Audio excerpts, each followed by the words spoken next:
Now, how about them damn Celtics? And we're back to another episode of How About Them Celtics. Sam and I are here recording Friday, August 8th. We have a special guest coming on the show, Nik NBA. In just a few minutes before that, we'll say what's up. How you doing, Sam?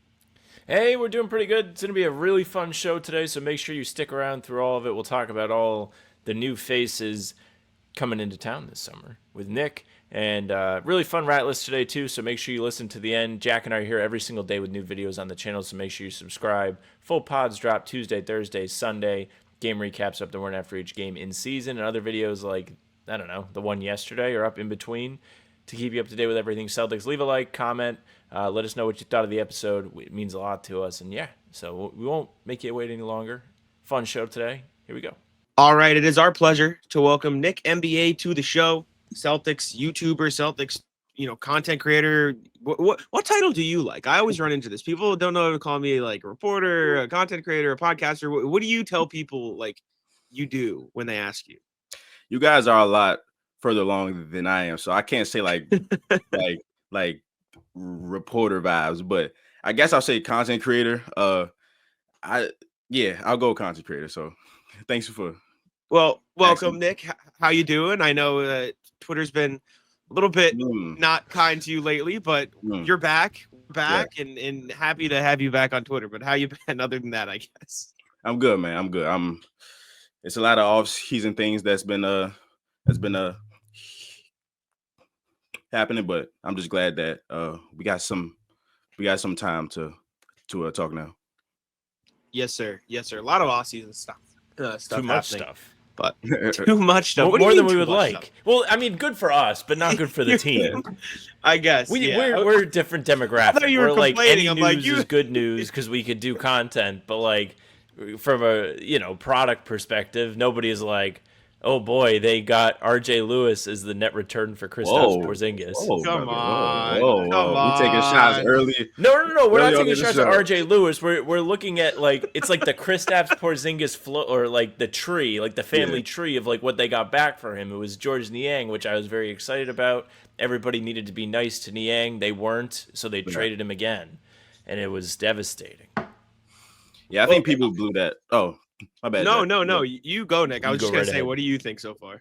Yeah, the George's part, I mean, I think a lot of that came from, I believe he grabbed Jalen's knee like 2 years ago or something like that, and everybody just hated him since. He is a real, like, rotational player, so I think people just need to get that through, but it doesn't matter anymore because he's not here anymore, so, I mean, it is what it is, but yeah, I think people were being a little bit too mean to him, but... I went to war for the man. They just got rid of him. Yeah. I was ready to go. I had my armor over there. I moved it with me in the move, and now I just got it for nothing. Brutal, man. Yeah. Well, we can talk about some of those new additions, and I'll let you pick where we start, Nik. So obviously Celtics draft Hugo Gonzalez, Amari Williams, and Max Shulga after trading back in the second round for 2 seconds. I think 4 seconds and then 2 in that draft. Yeah. Go on, push forward throughout the offseason, trade Kristaps for George Niang, flip him for RJ Lewis, who's now going to be on a 2-way contract, and they have to kind of figure out that 2-way puzzle because they have 4 guys for 3 spots. Also, sign Chris Boucher in free agency. Which of those 5 guys that they have brought on 5, right? 1, 2, 3. Yeah, 5 guys that they've brought on board this summer are you most excited about? And it obviously Chris Boucher is like the most established player, but in general, in the long term, whatever like frame of mind, what addition got you the most excited? Excited. I'm gonna say the Simons one, and excited because I didn't know that Drew was gonna hit us back that type of player. So like a guy that's pretty young. He makes a little bit less than Drew, but his contract is expiring. So it just brings the Celtics so much flexibility.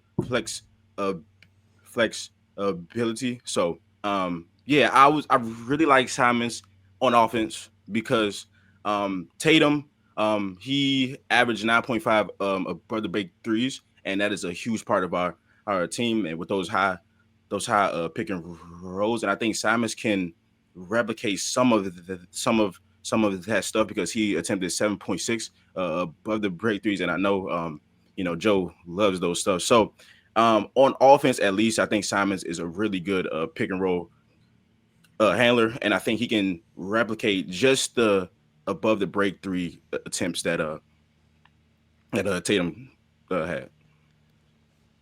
Yeah, I think like we've almost underrated Simons, or not underrated him, but like we've People written him get off. mad at me. People get mad at me when I Everybody gets mad at Jack on the show. It's one of like the funniest just bits that the listeners do. Like I could say anything and people are like, good point. But like Jack's like, people are saying that they might trade Simons. They're like, you know what, Jack, I just hope you don't come back to the show. Like they're just mean to him for no reason. But like it's seriously like we have looked at him from like a news consumption standpoint of like guy probably won't be here. Like it just doesn't make sense. Like they can get another luxury tax, like all these different storylines that you can plug in for a reason for them to trade him. He doesn't fit, whatever. He's going to be a free agent next year. But if they do keep him, they really could find something nice. And one thing that we've been kicking around this week after the Niang trade now, where they don't necessarily need to move Simons to get far away from the second apron anymore, is the free agency market next year may not be there for him to make a lot of money. And you may get lucky if he likes it here. Or maybe they overachieve this year and like the team's actually like a really fun addition to the Celtics, where he could be like, man, I'd like to come back and compete for a title with this team. And he signs for a mid-level exception or whatever money they can actually give him next summer. That'd be great. It would be a nice way to have good supporting cast members around Tatum and Brown. He's a good guy who can create offensively. If you minimize the amount of workload or offensive burden he has, he may even be more efficient than he has been in the last couple of seasons. Like when Dame and CJ were both in Portland, he wasn't being asked to do as much, and he was doing a good job of being efficient off the bench on a lower volume of attempts. And, if you're asking him to do less on offense, maybe he's got more legs to play defense too, which is a whole nother issue. But, I mean, there's something there to be excited about. And I'm glad you mentioned it as like the first thing, because we really all, I think as a collective, haven't gotten excited enough about the potential of this, even though there is potential for it to not even happen. Yeah, I mean, the thing I keep going back to with Simons is the defense. And like I made a whole video, a TikTok on the Simons thing when it happened, and I think you make a good point. Like Simons takes a lot of above the break threes. Like he is good at those, and that is something the Celtics are going to need to find within their offense with Tatum out. And if they don't replace them, then they'll have to change their style. And maybe they do change their style, as they inevitably will have to, because Tatum is that good of a player. But like having a guy who can replicate some of those stops, I think is useful. Simons is great coming off screens. If you can get Nemish Queta screening the same way Luke Cornett did, you can have him come up from the corner on these like elevator screens, like Pritchard does a little bit. You can replicate some of that. I said this on the video that will have came out yesterday on this channel when we talked about Pritchard's program performance. I think Pritchard can be better than Simons if you give him the same minutes and the same opportunities. I also think it's more important to prioritize Pritchard's development, because he's definitely going to be a long-term part of this future, and you don't really know, even if like they do decide to keep Simons, you don't know how free agency is going to go. You don't know how his next contract is going to look. You have Pritchard on the books for 2 more seasons. So I like Pritchard more. And I mean, if Simons buys into that super 6-man role, hell yeah, like run it. I think he'd be perfect in that role. I just worry about defense and I guess his own personal buy-in. I also think, like, based on everything we've heard, it sounds like they've been trying to trade him and there is no market. So that's a little concerning. I think people just don't really want to pay that much money for that type of player anymore. But from a purely offense perspective, where it is this guy will play Joe Mazzulla basketball, I mean, Anfernee Simons is kind of perfect. Are you worried about his defense? Like, when you look at him versus Pritchard, Nick, like, are you leaning one way or another? Like, where do you see Simons fitting in defensively? Like, do you worry about his buy-in? Like, outside of the pure, like, offense, like, on the court stuff, how, like, where are you at with Simons? I want to say first, like, yeah, and I'm excited because, like, we can do anything. Like, we can have him. He can play great. We can re-sign him or not. We trade him, and what I'm saying? So there's so many things that we can do with Simons. As far as defense, yeah, I'm concerned. There's really no way around that part. But am I concerned about buying? I might not be concerned about buying. I just think he's not a good defender, like, at all. So there's also like ways that we can kind of like hide him, I guess. But like it's gonna be such a huge drop off from Drew to Simons on that end, because Drew is guarding Cat. Like he can guard Jalen Brunson and Karl Anthony Towns. Like, that is something that, like, what 5 players can do. Like, so it's just Simons cannot do that. Well, they haven't asked him to do it yet. Like, we don't know. Hey, if he tried, we just gotta But like it's just like it's gonna be a huge drop off in terms of him and Pritchard. I think Pritchard could do the same things, but like having two of those players, I think Pritchard is obviously better defensively, but I don't think one of them starting means that the other is better, because I think Pritchard just won six man, and I think that role fits him perfectly. I don't mind if he starts or come off the bench. Like I just think they're two really good offensive players, and I think Pritchard, of course, might close more because he was always here, and he's better defensively. But I don't view that as like, oh, if he starts, he's the, what I'm saying. I just think that having two of those guys that are like absolute snipers and like scorers is really important. When when the first week of the Simons era was underway, people were trying to figure out like what his fit is.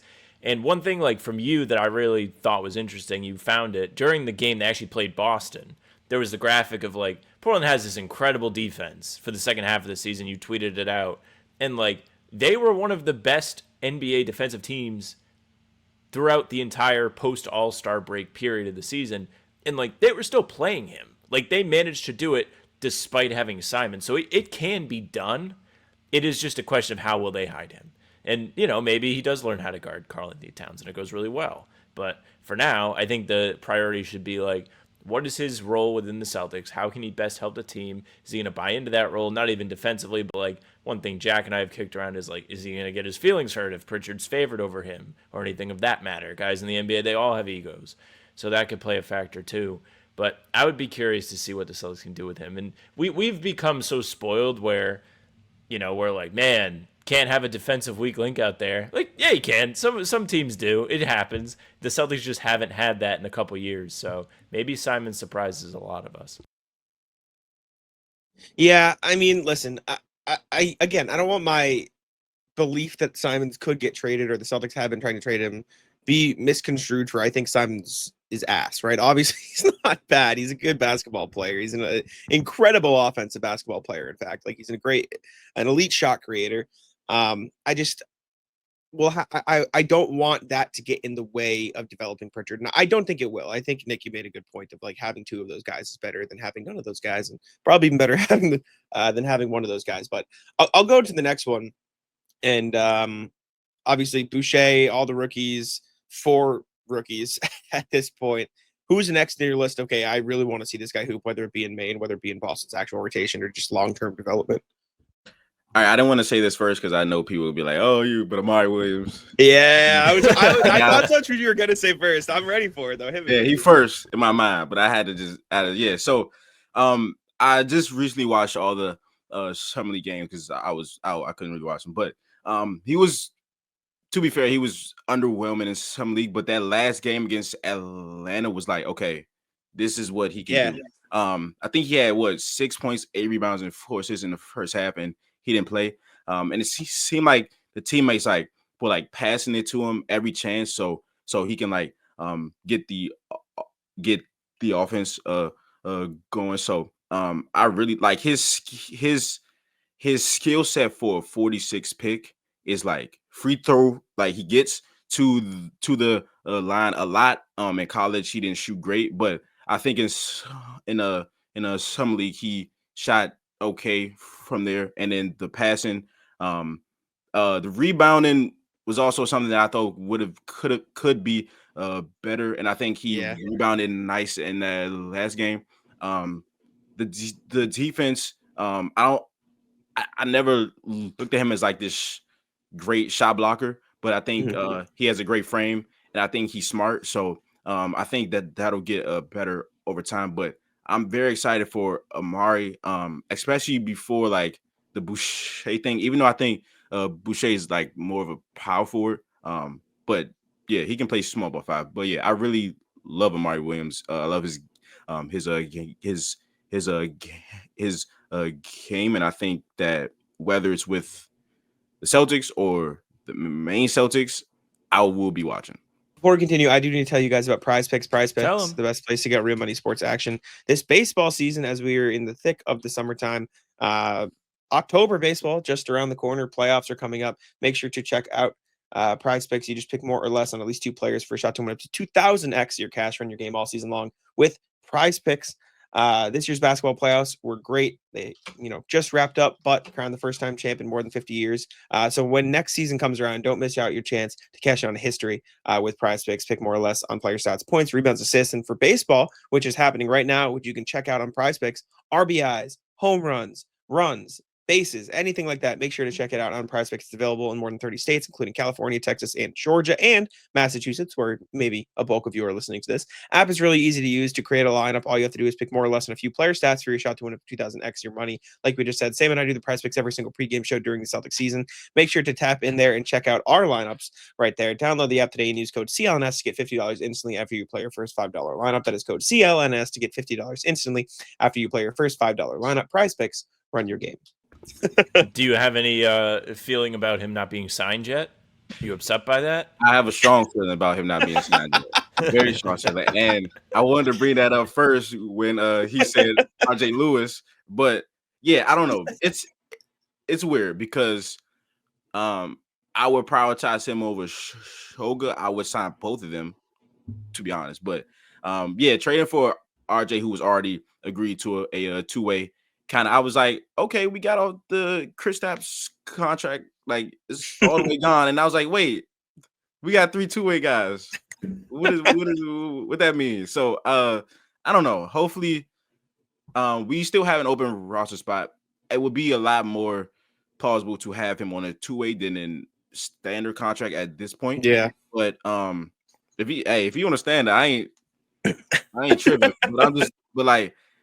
I feel like the easiest way is just to waive RJ, even though that would suck for him because he just signed a two-way. But waive RJ, get Amari on a two-way. I don't know why he hasn't been signed yet.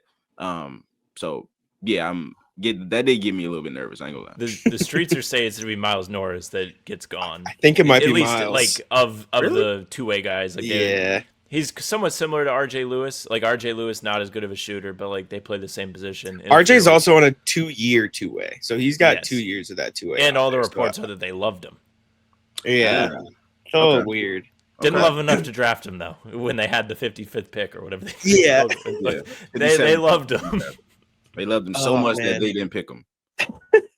I like Amari Williams, right? Like I did a whole video on him and his passing after the draft, and I watched a few games of his minutes at Kentucky, and obviously he's not a perfect player. If he was a perfect player, he wouldn't have been the 46th pick. But in terms of like a raw prospect with his skills and the skills you get out of him at his age, at his position, the passing's incredible. Like you don't teach that. That's not something you can teach. And I think it's a baseline that's good. The rebounding's concerning, like you mentioned. You saw it a little in summer league and you saw it in college.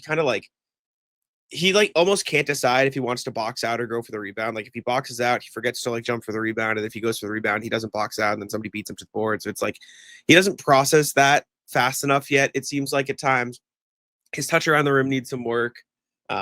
His defensive, positioning, like it just seems like a processing speed thing. It's almost like he needs to like get used to the speed of the game to like be in the right position on defense, to crash the glass. But like offensively, it's there. I did film with him in Vegas at Summer League, and like the way he's pointing these things out to me, he goes like, yeah, Gigi Jackson wasn't paying attention. So I knew I had the swing pass across the court to Miles Norris. I was like, what the fuck? What are you talking about, dude? You're ridiculous. That's insane.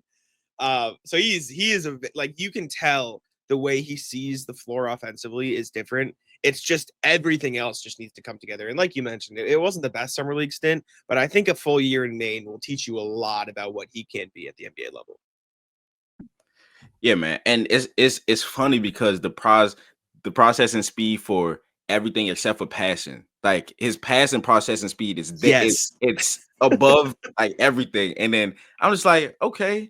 So like I don't know if he was like small for a long time and he just had to play. I don't know, but he was a point guard. Yeah, he was a guard first. Okay, yeah. He played some soccer too, which contributes to that a little bit. Right, and I like how he can like. I think there was a play in the Atlanta game where he was like running the point guard, like he was all the way back and he brung it up and they ran zoom action. So it's just like on offense as a creator, he can do so much. But again, like the rebounding in college, it was less prevalent because he's 7'2", 260. You know what I'm saying? But in some league, it's a lot of all right. Again, like it's either am I gonna box out? Am I gonna chase this? And sometimes he gets a lot of like tips, and he's not actually like grabbing it type shit. But like I don't know. I think yeah, if he plays a lot in the G League, I think he'll be fine. For sure. Some people comp him to Giannis. I have no. It's me. Oh. I watch him on the floor. I'm like, ooh, Giannis does that. I'm so stupid. I'm like watching like big dude dribble the ball coast to coast. I'm like, well, that has to be Giannis. I do that. Am I honest? No, that's not how it works. Well, you don't dunk the ball. Oh, you don't dunk it. I mean, I guess. Hell no.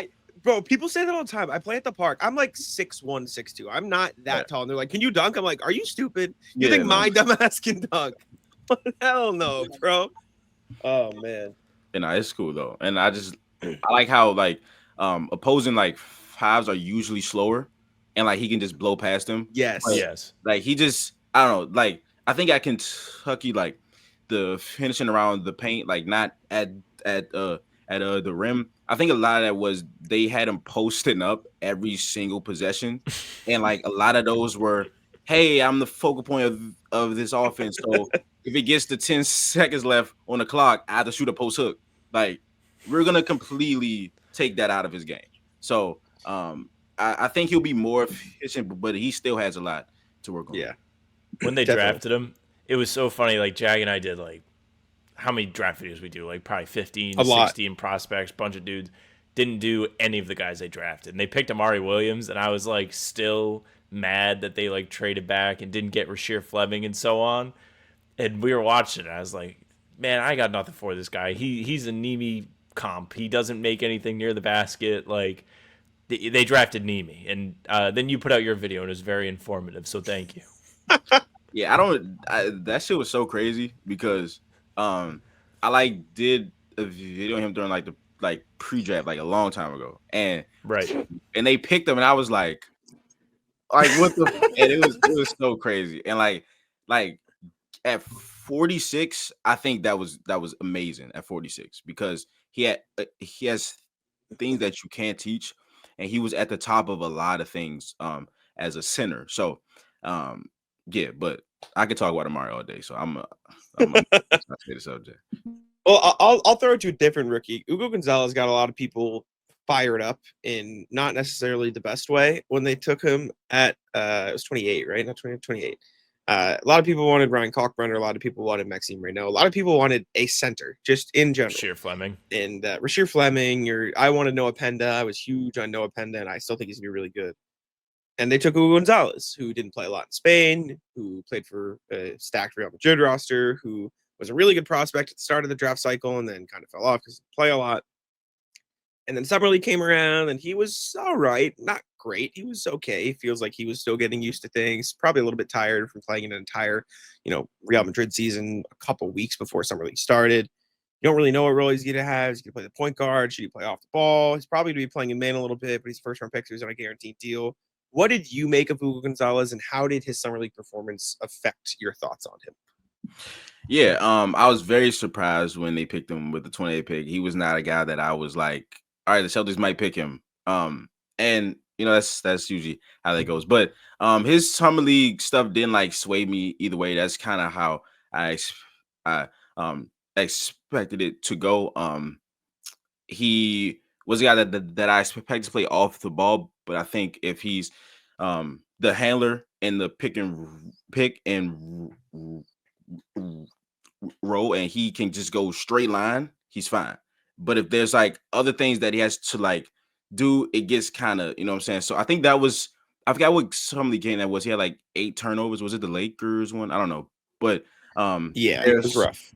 Right. But there's some stretches where, okay, his 3 is hitting, and it's just the shot is iffy, but his energy is absolutely insane. I think on defense, if he just learns to have control chaos on that side, then he would be a really good piece on that side. But he is 6'7", 220, large hands, very long arms. So I love that the summer league team gave him time as the to like be on the ball. It wasn't the prettiest a lot of times, but I think that he needs those absolutely. So his some of these stuff didn't really sway me a lot because I thought it would be up and down. His shot was better than I thought it would be in some league. His I don't know the percentages that he shot, but I think it was like high mid 30s. So I think if he could replicate that, which will probably take some time, I think he'll be fine. He was definitely more confident than I think I expected him to be. Like, one of the things that stood out was just watch him play terrible against Miami for 3 quarters. This is like the only thing I like anecdotally will talk about with Ugo. He just has this 5 point outburst where he makes a three after missing a bunch and then crashes the offensive glass and gets a putback in like what was a close game. Really big moment, wasn't afraid of it. Confidence didn't waver on the 3 point shot. Like, I think that's important, especially when you're somebody who's not going to see a lot of playing time in Boston. You're going to get in there for short stints and you're going to be asked to shoot 1 3 a game. And if you make it, people will be like, whoa, look at this guy. Like, he's a sharpshooter. And if you miss it, you're like, well, this guy's never making it out of Maine. And is that the reality? No. Like, fans don't really know anything. But at the same time, like, I'm sure it would feel much better if you're making all the threes. But if they don't go in, you have to be prepared to come back the next day, not hesitate when you get your one opportunity, and be ready for it. And seems like the kind of guy who's been just kind of trained to do that, not playing a lot of time with Real the last couple seasons with the stacked NBA ex-NBA roster that they've got. I'm interested to see like what he does in Maine this year. I unfortunately don't think he's going to have a lot of time with Boston. Like, going into summer league, you forget like that Walsh and Shireman, though they aren't like as exciting of a name as the guy they just picked in the first round, like they are ahead of him. Like, Walsh had a pretty good summer league. Shireman showed some non-scoring things in summer league that should make you feel like he can play too. Ugo's probably going to be sitting behind those guys on the bench. Yeah, summer league, I don't want to say got me worried because I don't think summer league is everything.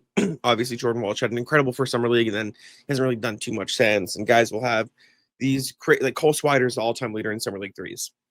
Rhode Island. Who cares? You know what I'm saying? Like, whatever, right? But it was just like you were talking about, Nick. If he's driving in a straight line, he's fine. But then he goes to, it's like his brain only knows Euro step and spin move. Like, he just gets lost. If there's multiple defenders coming at him from either side, he's like, turns the ball over. He's like, I don't know what's happening. The turnovers were rough. The defense, he almost like took too many chances at times. It felt like the opposite of Amari Williams. If Amari Williams was processing the game too slow, Ugo Gonzalez was processing the game too quickly. It was like everything was too fast. He was jumping the gun. He like saw what was about to happen, but acted on it before it happened instead of in the moment. It was just kind of like a frenzied performance from him. And I think some time in Maine will be useful. I still don't really know what the best role for him is going to be. I don't think you want to play him on the ball too much. Like, it's almost like he should be a wing who plays primarily off the ball with cuts and movement, but then he can handle the ball as part of like a secondary action. Because I don't think he's built to be a primary creator in the NBA or even in the G League. I think Max Schulge should probably run the show in the G League next season, and we'll see what goes on from there. But I don't think summer league, like you said, should like sway too far in either direction. But it was definitely like, okay, this guy needs some time to develop. Yeah, I think that's perfect on the offensive side. Like he is an amazing cutter, and he is amazing at crashing the glass on the offensive side. Like, those are probably his most translatable NBA skills at this point. Like, he can move. Definitely. And like what you said, Sam, about like if he shoots a 3 per game, if he hits it, is great, but if he doesn't, his percentages plummet. And that was his whole season last year. That was his whole season. And he played 12 minutes per game. He doesn't have time to be scared. He doesn't have time to be scared. So it's like, all right, I'm coming in. I have to try to do something. And he shot 8 threes last year at Real Madrid. And I think like 15 of those were like 0.2 on the shot clock, and he just had to throw it up. Like, I'm not saying he's going to be a great shooter, but the context there matters. And like, if he shot 1.3 threes per game, and if it's a grenade, that's all he shot that game. So it's like, what the fuck? So I don't know, but I think offensively, if he's a guy that has a clear role. He's cutting, he's crashing the glass from the corner, which the Celtics love. And he can have the ball in his hands sometimes, but if he's driving straight, and I think it's like, hey, you coming off this, turn the corner and try to go finish. He can be fine. But again, he has two moves. The spin move and the Euro step. Sometimes it works, but the Euro step gets him in trouble sometimes because then it's like, oh, if the defender isn't out of the way, now I'm in the air and I have to try to do something. So I think once he plays a lot more, I think he will be better. He knows the one direction on the right stick in 2K. That's all he knows how to do. So the Celtics also brought in Luka Garza, Josh Minott this summer. I didn't see anything from you on them just yet, but you being a little bit more intelligent than I am in terms of the small things guys do. Do you have any immediate feelers on, the things they'll be asked to do in Boston, why the Celtics might have signed them, what fans can expect from those guys going forward? And if you don't, it's okay. So as far as Garza, let me just take a breath before I start this. But as far as Garza, I like this. Right? I think the signing did make too much sense when it happened, especially now with Chris Boucher, with a guy like Charles Bassey, who I think deserves a spot, if not here somewhere. I didn't think that he was warranted of a 2-year guarantee contract, especially when Chris Boucher got 1 year, especially when Josh Minott got a team option on his second year. I think those players are better than him and translate to the NBA more than he does. But I think that a guy that in theory can shoot, that's why they signed him. I know his percentages don't say it. I think he's a better shooter than the percentages say. And he has not gotten a lot of time in the league yet, so he hasn't had like a fair shot to like actually show it. But like in college, he was a guy that could really score. When he's in the game in the NBA, like he scores, right? He scores. So it's just like maybe he was one of the only big men that can shoot at a low cost, you know what I'm saying? But I don't think they should have gave him a 2-year guarantee contract, because that would imply like there was a market. Like there was somebody that was like, hey, I want him to, and the we're like, nope, we're gonna give him 2 years. And I don't think that's the reality. So listen, I don't know anything. I just don't think that's the reality. So in theory, a guy that can shoot the ball, that can rebound, the defense is like Anfernee Simons, like it's just not what it is. But I think at that low cost, you probably weren't gonna get a 7-footer who can shoot like him. So I think that's I want to believe that's why they signed him. But I think there's better options, especially now with Chris Boucher drafting Amari, and then Charles Bassey, who I think should be on our team or any team, to be honest, after that summer league. So, yeah, the Luka Garza thing's weird, right? Because I didn't watch too much. I watched some, footage when I was planning to make a TikTok after it happened. And then summer league came up and everything, happened. He was so bad that he didn't deserve a TikTok. His defense, right? I was watching like how he played defense a little bit. And it's almost like his best chance on defense is trying to be Celtics Blake Griffin. And if that's your ceiling, that's not a great ceiling to aim for defensively, right? It's trying to draw charges. It's just trying to stay in position. And he wasn't very good at it, to be honest. He wasn't good at playing the role that you want him to play. Offensively, he's cool, right? Obviously an elite post player at Iowa. He can do that a little bit in the NBA in the right matchups. He can shoot the ball a little bit, like you said. Want him to run the pick and roll, he's fine. He can make a couple of nice passes, but he's fine. Maybe they find something in him and the shot comes around even more, and that's why they sign him. I don't get it too much. I almost like the idea of running small ball lineups with Josh Minott as like the Robert Williams role better than running with him. Like playing Nimi and Josh Minott with Josh Minott as a cutter. Like I almost think you can use Minott and Boucher in a similar role, right? When they signed Boucher, I was like, oh, play him at the center. I like that better. You can push the pace. You can run small ball lineups, and that's cool. But the more I thought about it, the more I watched, the more I saw him play with Jakob Poeltl in Toronto. It's like, okay, you can see the vision, right? Nimi will guard the bigs, and we can talk about that later if we want. We'll see what happens there with Nimi guarding Joel. Nimi will try his best. Nimi, by the way, who might have got hurt today. Did you see that? What do you mean? No. He was playing in the Eurobasket like Whatever. prelims. Yeah. And Timmy put out the highlights of him like hooping, and then he was like, "By the way, this happened." It's just him like doing a split and then like coming up all gingerly. Fuck. God damn it. Yeah, no, it was crazy. And I think his last game too, he had like a buzzer beater and he was amazing. And then he was like, "Oh my God, he hooping again." And then he's like, he did a split on the court. And I was like, "What the fuck?" So yeah, hopefully he's fine. But yeah, it'll be okay. Oh, knock on wood. Knock on wood.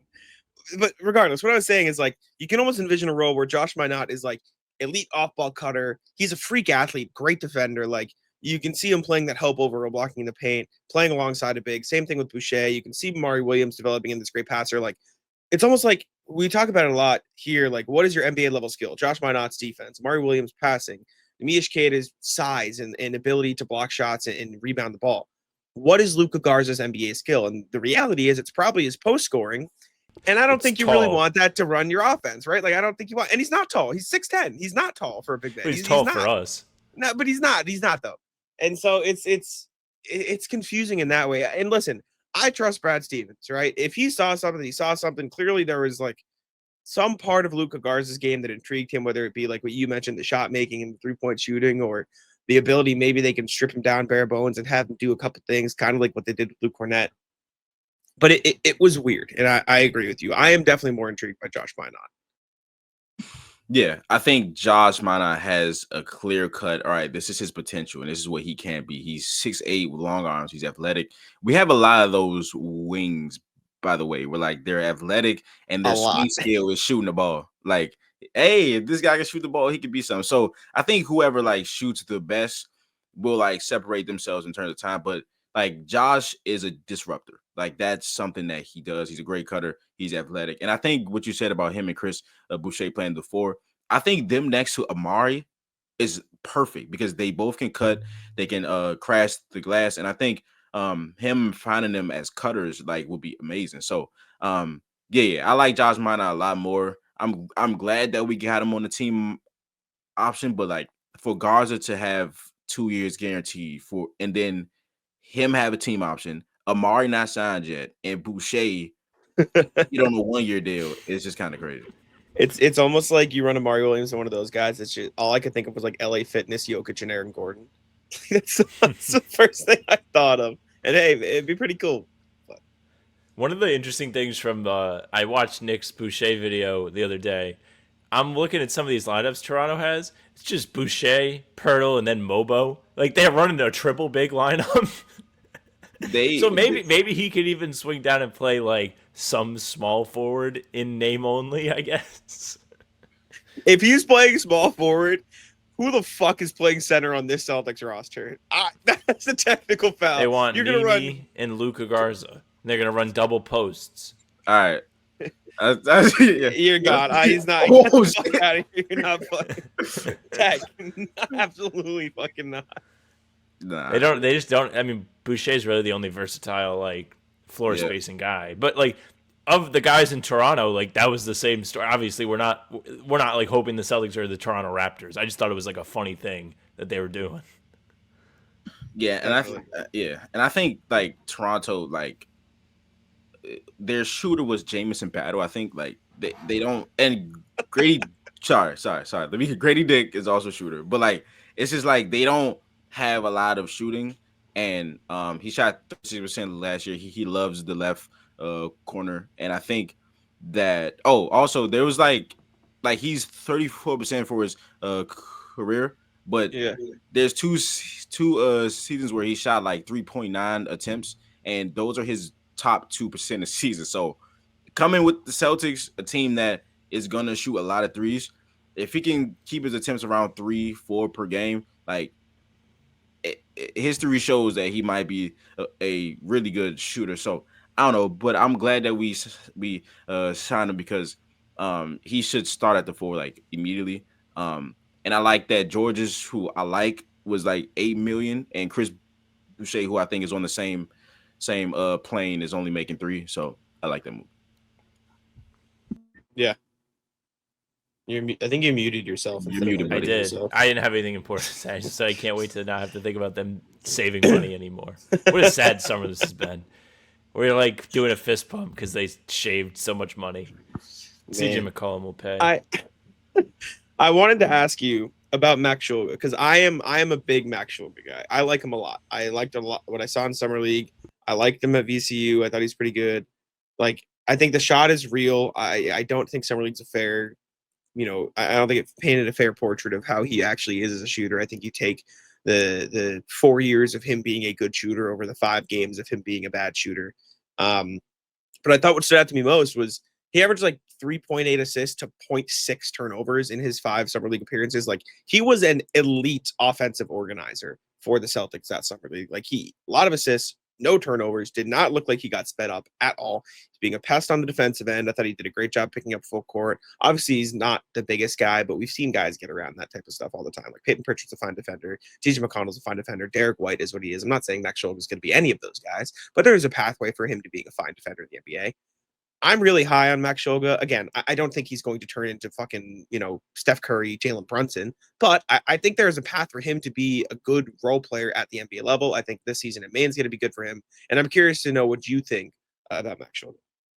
Yeah, I liked him. Yeah, of course. He played 5 years in college and shot 39% for his career from 3. You don't say, "Oh, some league is the shooter he is." No. So, I like him. I compared him to like a smaller, less productive Shaman because they are primarily shooters who can score, but they pass, they can rebound a little bit, and they're not the greatest on the defensive side. But Shoga VCU, he was there for 2 years, and they press the entire game the whole year.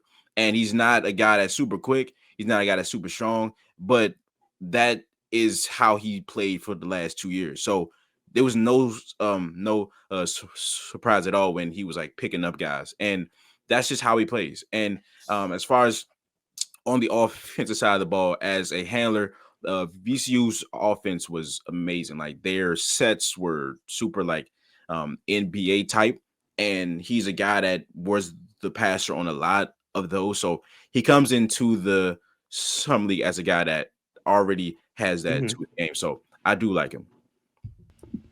Yeah, it was just funny watching him shoot in summer league though. Like, no doubt about it. Traditionally, historically, a good shooter.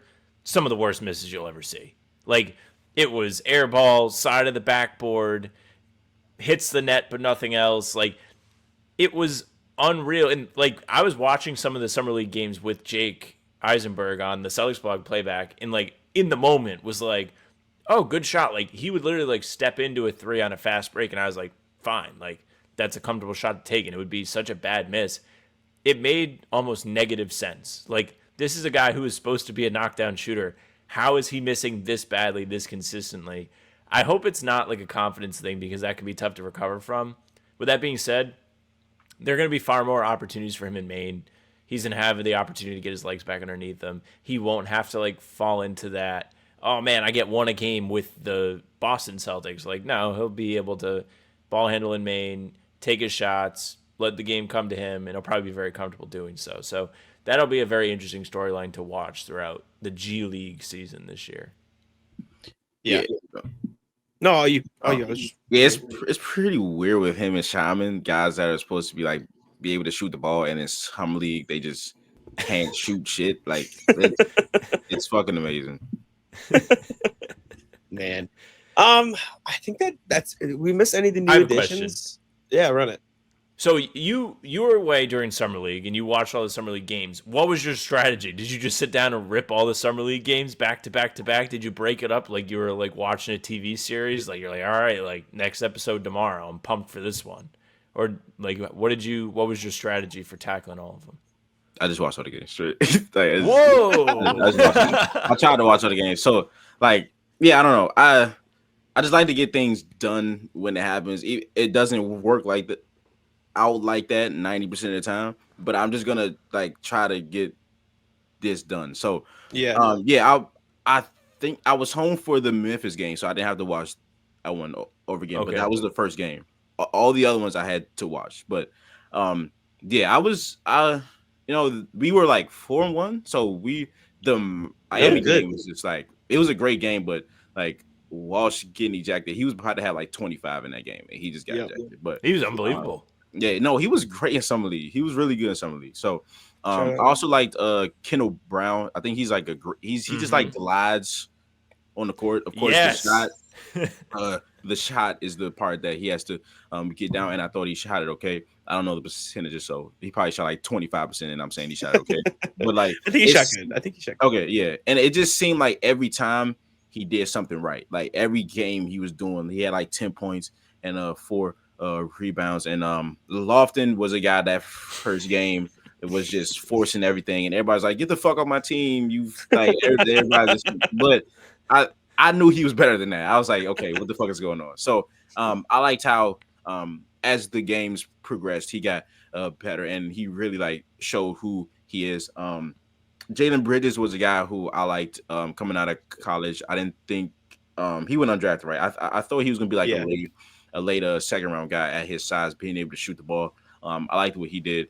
Zach Hicks came in that last game and made like 3 straight threes, and I was like, oh, shit. And I tweeted before when I was doing the summer league shit that his comp is Sam Hauser, because he's like 72% of his shots are threes, and he's a guy that's just gonna shoot threes. And he was at Penn State, I believe. Yeah, and yes, and like he just shot threes, and he hit a high percentage of those threes. And he's athletic, but he just looks. I didn't know who that was. Out there on the court, I was like, "Who the fuck is that?" And he's like, "Zach Hicks." I was like, "Oh, okay, yeah." So. Yeah, it was fun. I try to just watch them all straight, but yeah, it was cool. I can't even like write an article without like taking a 5-minute break to go on Twitter in the middle of it. So props to you. No, I got distracted. Don't get that twisted. I got distracted a lot, but I tried to watch them as straight as I can. But I wondered, distracted. Like, what percentage of people you could tell that you watch 4 straight summer league games to that wouldn't think you're crazy? I guess we're in the small demographic. I guess you two, Jake, fucking Spoony, Noah, everybody in the Celtics sphere, I can tell. But other than that, nah. Everybody else is like, "What the hell, Zach Hicks? What the fuck?" Wait, you spent an entire day watching all the guys that aren't in the NBA? What? Gotta be prepared, brother. All right. Before we let you go, I don't know how familiar you are with the show. I forgot to make a background, so you're gonna have to be somebody else today. But we do the rat list here, which is basically just a platform to complain. I'll take the rat off your face. One sec. Let me find a background that works.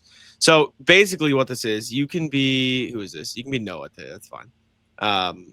Basically, what this is we complain about shit for like 10 minutes, and I can start. I'll give you an example. So. Me and 2 of my roommates. Well, it's less rat list and more just like funny. What the hell? Good. We went to IHOP last night because there's a 24-hour IHOP, like a mile away from us. We drove over there because we were just like kind of hungry. We'll fuck up some breakfast food right now. It was like 10, and now you were like, why not? Let's just do it. We have free will. We're adults, and we went there. Sit down. Waitress comes over. Nicest lady, right? Super cool. And my roommate, Brian, I also got a chocolate milk, but he goes, "Can I get a chocolate milk?" And she goes, "Yeah, do you want ice in that?" And we're just like, what the fuck do you mean, do you want ice in that? What do you mean, do you want ice in your chocolate? He was just like, I was like, "You put ice in your milk? No way." Okay, No. Wait. I'm straight away from milk. I was like 5. I don't fucking drink milk anymore. But my girlfriend said this to me too, by the way. Yeah, like who's drinking milk? First of all, like, I don't know. Sometimes we drink milk. What? Yeah, I don't just drink milk unless I'm eating cereal. That's the only time that I have milk. Now, I like drinks cold.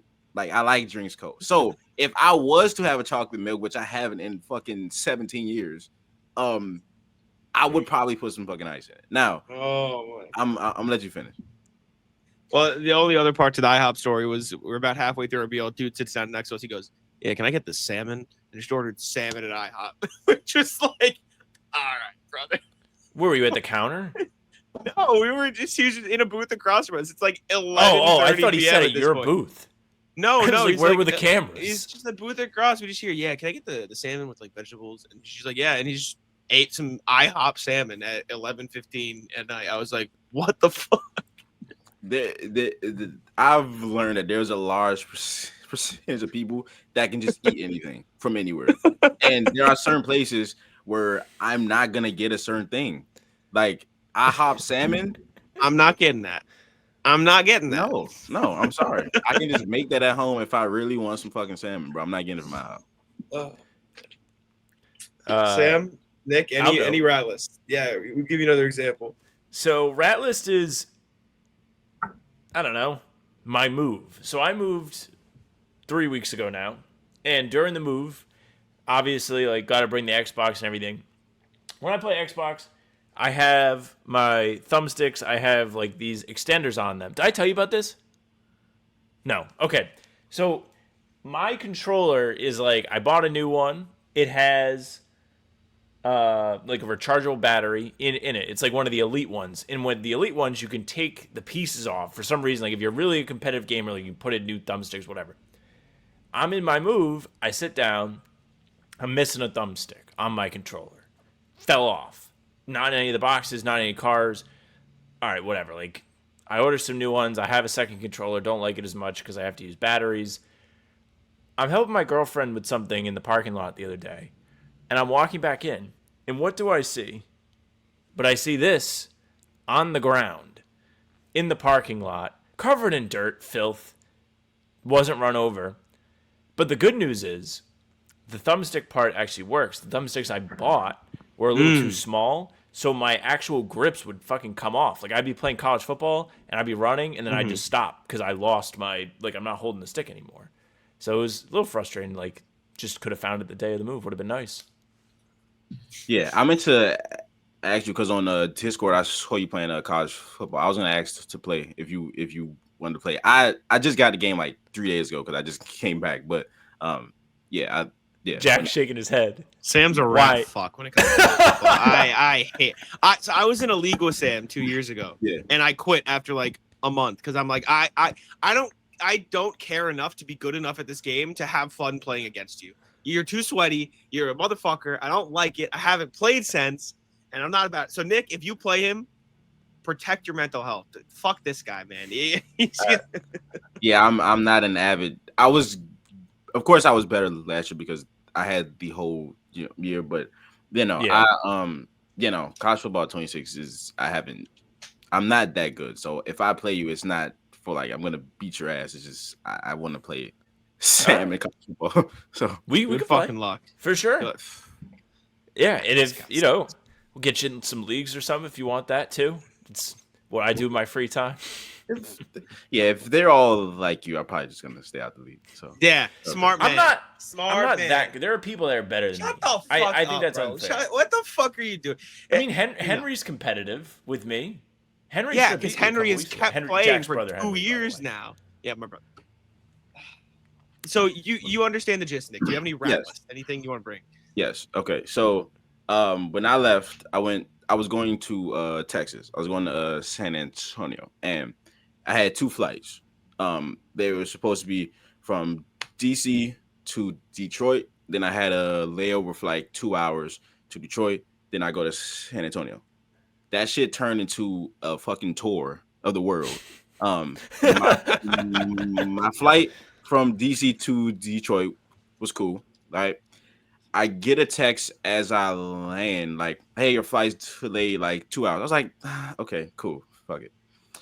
2 hours goes by. It's like 10 a.m. and I get a text saying it's canceled. So I'm like, "Oh, okay, cool. I don't want to spend a night in Detroit, so I'm gonna just try to get a flight." So I ended up getting a flight, another connecting flight, I might add, to fucking Utah. And I had to wait like an hour and 30 minutes to get on that plane. And then the time zones, like I'm so fucked up because of the time zones. So that's true, yeah. Utah was its own fucking time zone. Then I go to I was in Utah for like 3 hours. And then I go to San Antonio, they're an hour behind here. Utah's 3 hours behind than here, and it's just I was supposed to get to San Antonio at 12:30 p.m. I got there at 12:30 a.m. and it was just like Jesus. so that's a bad day. Were you flying Delta? That's nasty. It sounds like you were on Delta going Detroit, Salt Lake City. Yeah. I was on Delta, but I usually don't have problems with them. But I don't know what the fuck happened. I don't know if it was weather or something like that, but it just was not a good day.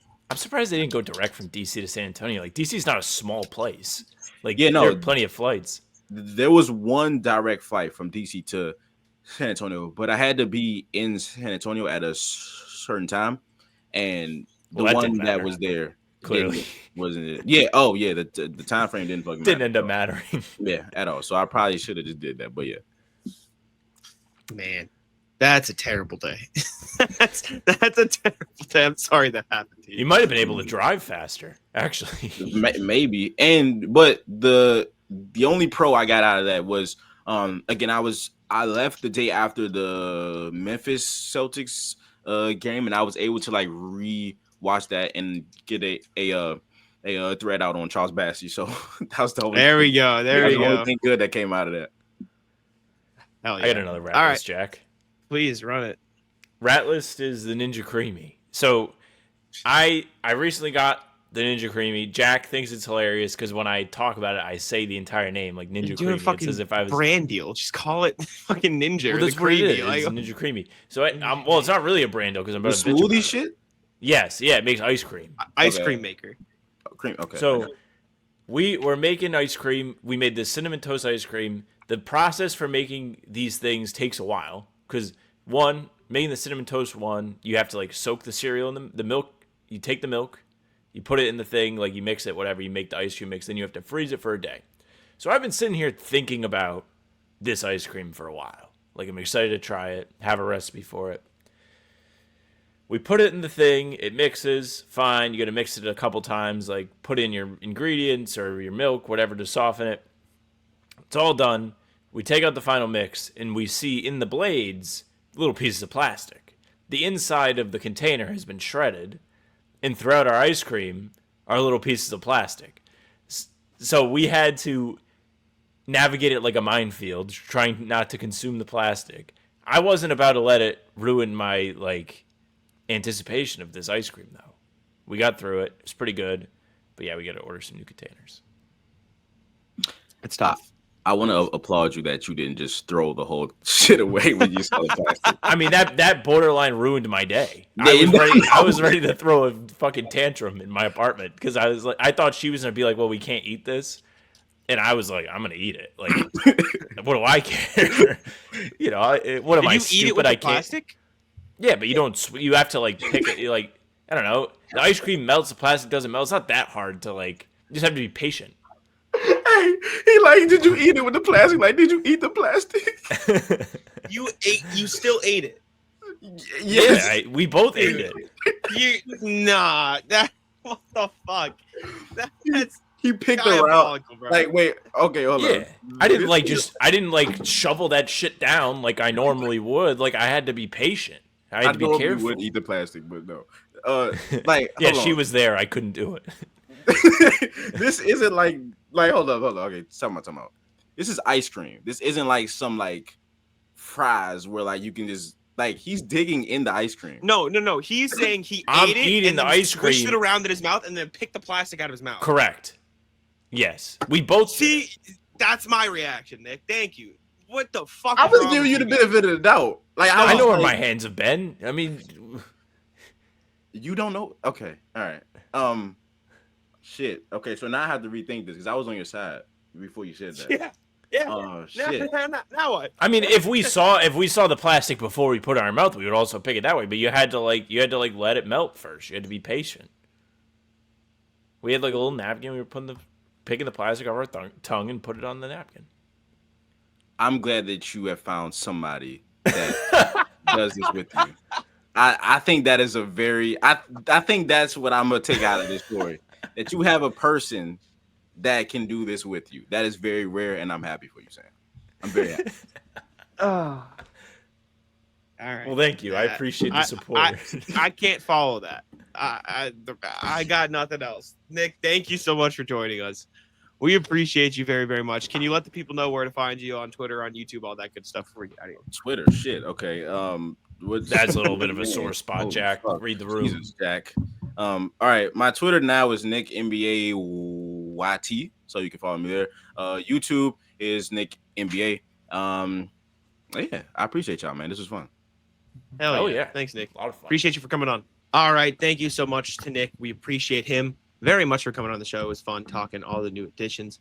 We'll get to the emails next episode, just so this one's not ridiculously long for you guys. That'll be a part of the next show. So if you did send us an email, tune in to the next pod on Tuesday to get those. But yeah, appreciate y'all for tuning in. Make sure to leave a like, subscribe. Go follow Nick on Twitter, his new Twitter and his YouTube, which is just Nik NBA, NIKNBA. It was on the screen, and I'll too. let Sam, it was on the screen, and I'll let Sam take it out. Hey, thank you very much for listening and watching. Big thank you to Nick once again. As Jack said, make sure you go give him a follow. You can subscribe to our channel right here. How About Them Celtics? We are here every single day. Full pods drop Tuesday, Thursday, Sunday. Game recaps are back when the season starts the morning after each game. And other videos are here in between to keep you up to date with all things Celtics. Make sure you leave a like and comment on this video. We do appreciate that very much. We're on Spotify and Apple too. All pods and recaps are there, so if you just want those, follow. They will go right to your feed. Leave a 5-star review. We'd appreciate that very, very much. You can email us, hbtcpod@gmail.com. We're reading them every single time we do a show except for today. hbtcpod@gmail.com. Our socials are at How About Them C's for Twitter, Instagram, and TikTok. Facebook's just the name of the podcast. All streams are there. They're on YouTube. They're on Twitter. Jack's Twitter is Jack's1 NBA. Mine's at Sam LaFrance NBA. That's it for us. Taco. Come on. Taco.